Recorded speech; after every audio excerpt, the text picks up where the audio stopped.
mgombea utajieleza na kutakuwa maswali matatu kama ya Mheshimiwa Spika, Mheshimiwa Waziri Mkuu mteule, Mheshimiwa Mwanasheria Mkuu wa Serikali, Mheshimiwa wabunge wenzangu wa Jamhuri ya Muungano wa Tanzania, niliyesimama mbele yenu naitwa Daniel Baran Silo, ni mbunge wa jimbo la Babati Vijijini kutoka mkoa wa Manyara.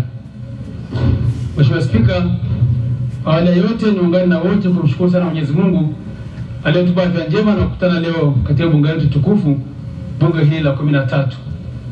Lakini Mheshimiwa Spika, chukua nafasi pia kushukuru sana chama changu, Chama cha Mapinduzi, kwa heshima kubwa iliyonipa ya kuteua kwa mgombea wa nafasi ya naibu spika wa bunge la Jamhuri ya Muungano wa Tanzania.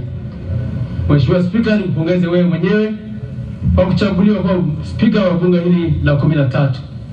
Lakini pia nimpongeze Mheshimiwa Dr. Mwigulu Nchemba kwa kuteuliwa kwa waziri mkuu wa Jamhuri ya Muungano wa Tanzania.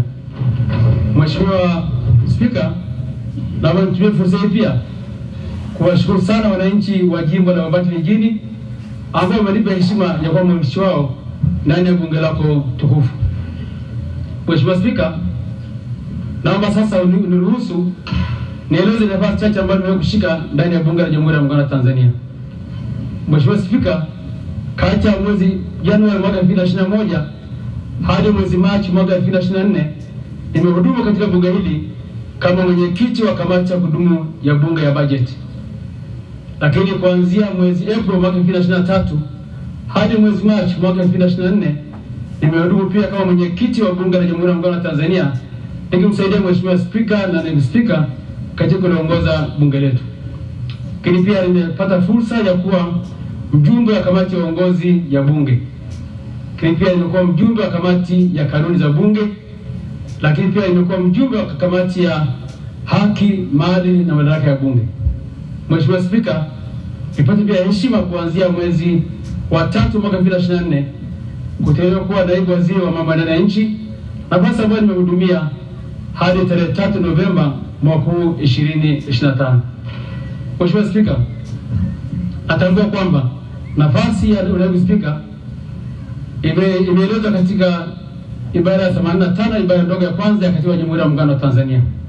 Lakini majukumu ya naibu spika yameainishwa katika kanuni ya 6 fasili ya pili ya kanuni za kudumu za bunge toleo la mwaka 2025.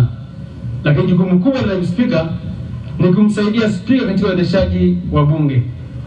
Mheshimiwa Spika na Mheshimiwa bunge, niwahakikishie mkinipa kura za imani nitamsaidia Mheshimiwa Spika katika uendeshaji wa bunge letu, lakini nikisimamia katiba ya Jamhuri ya Muungano wa Tanzania, lakini hasa nikisimamia kanuni zetu za bunge ambazo muongoza kuongoza bunge letu tukufu.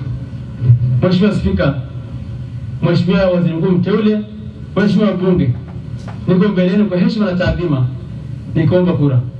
Naombeni nipeni kura za imani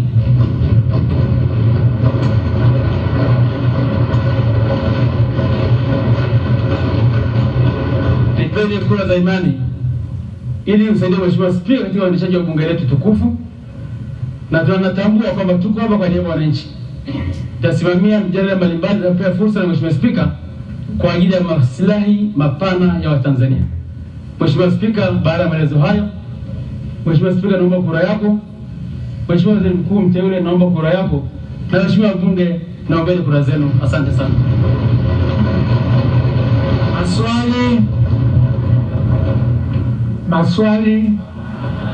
Maswali. Mgombea kakae. Katibu. Quorum.